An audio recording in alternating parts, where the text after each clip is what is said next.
Hello everyone and welcome to The Attic again. We just got back from a week-long hiatus, although let's be honest, back isn't quite the right word because I didn't go anywhere. I just sat here with the lights off, quietly performing closer looks to myself about how every time I kill a wasp in the attic, 3 more appear to avenge their kin. I got so bored, I started parting my hair on the other side. And sure, I also did some drinking alone, which is depressing. I mean, it's always depressing, but a year ago, I was drinking with Rihanna, so this is a precipitous drop-off.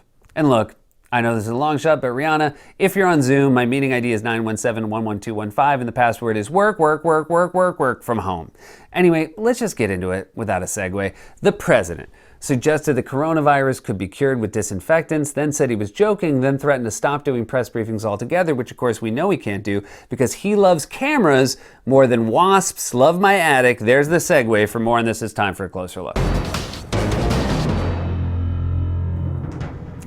I gotta be honest, when we went on hiatus a week ago, I did not expect that when we came back, I'd be talking about the president suggesting you could use disinfectants and powerful lights to cure coronavirus. But then again, that's on me. I mean, I should have expected it. We should all know by now, Trump will be more outlandish with each passing week because that's his nature. It's like the frog and the scorpion fable. I won't go through the whole thing, but at the end, the scorpion stings the frog, and as they sink to their deaths, the frog says, "Why would you sting me?" And the scorpion responds, "Some people are saying scorpion venom is an effective treatment for the coronavirus. I'm not a doctor, but I have heard that, and what do you have to lose? That was a scorpion drowning. We have to expect this nonsense. Looking back, I should have known I'd be doing my show from the attic before this was all over. When Trump won in 2016, I should have called up the wardrobe department and said, "Hey, could I get a few more shirts to put in my attic in case I ever have to do the show up there?" And they would have said, "How many?" And I would have said, 5. I mean, I can't imagine it'll be for more than a week. And then they would have said, "Okay, but if it's more than a week, you'll have to rotate shirts." And I'd say, "Guys, it's not gonna be more than a week." Long story short, this shirt has now been on camera more than any recurring character I ever did on SNL. So, congratulations, shirt.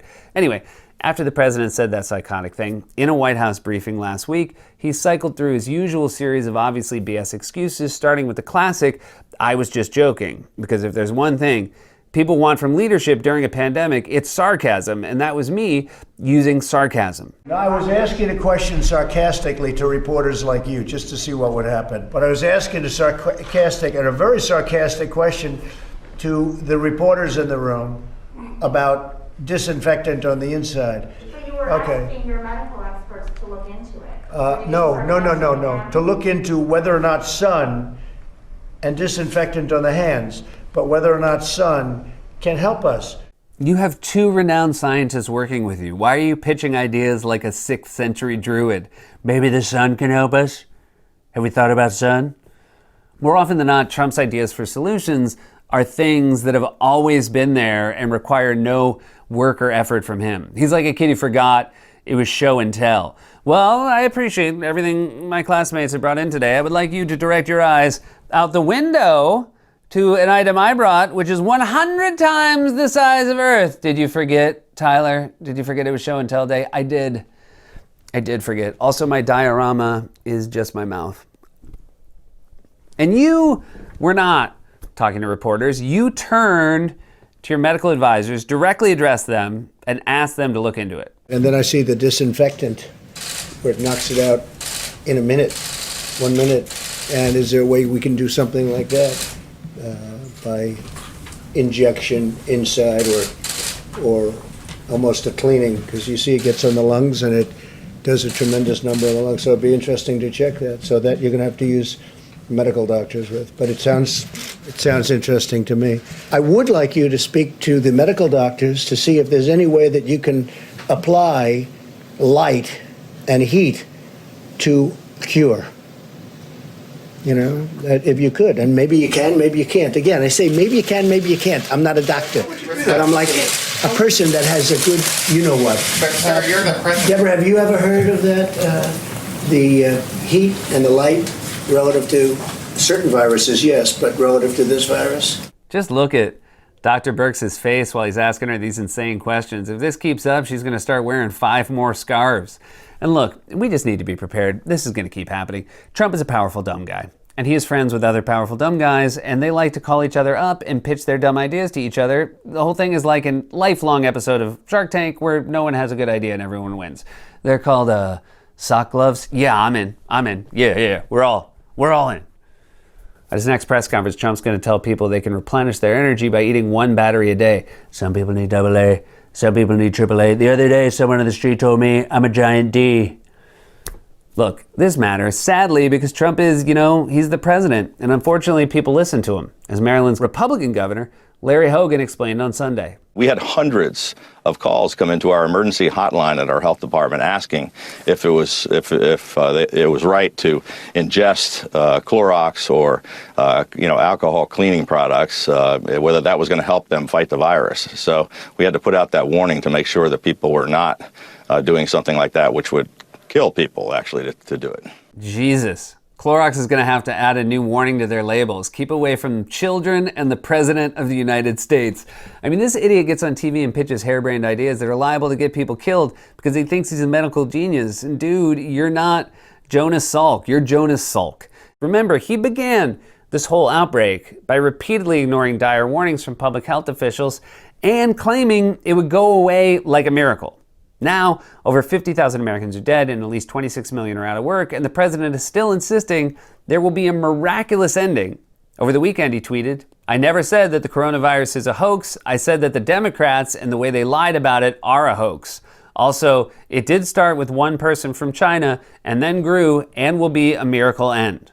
No, it's not a miracle end if in the process people die or lose their jobs. They wouldn't have called it the miracle on ice if the entire American hockey team had drowned in Lake Placid.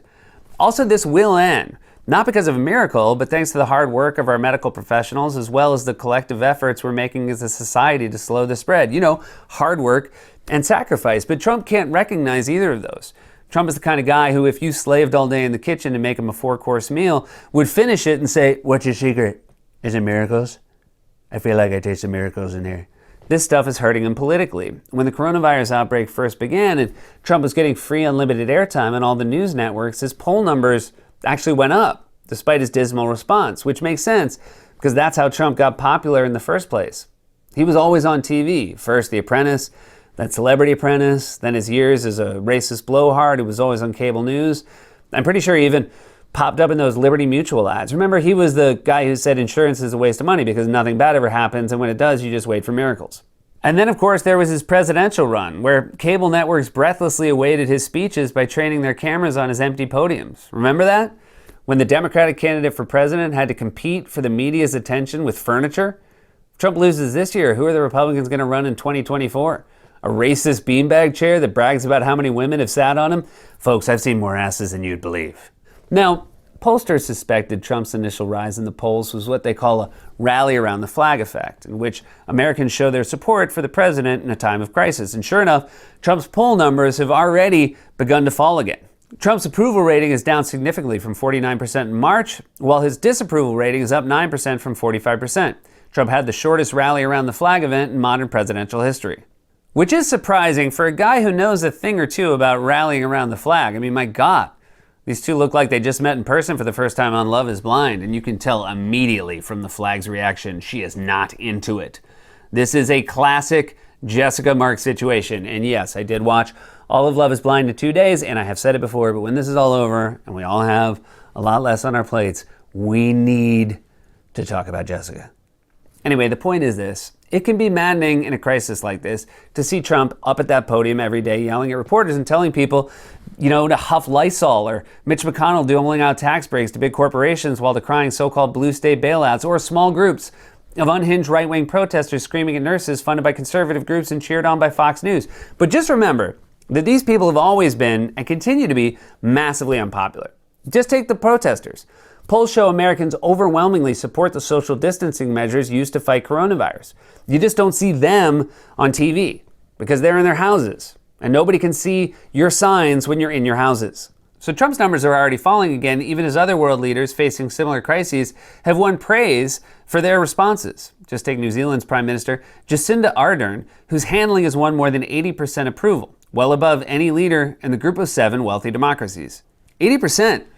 The only way Donald Trump could ever get an 80% approval ratings from himself.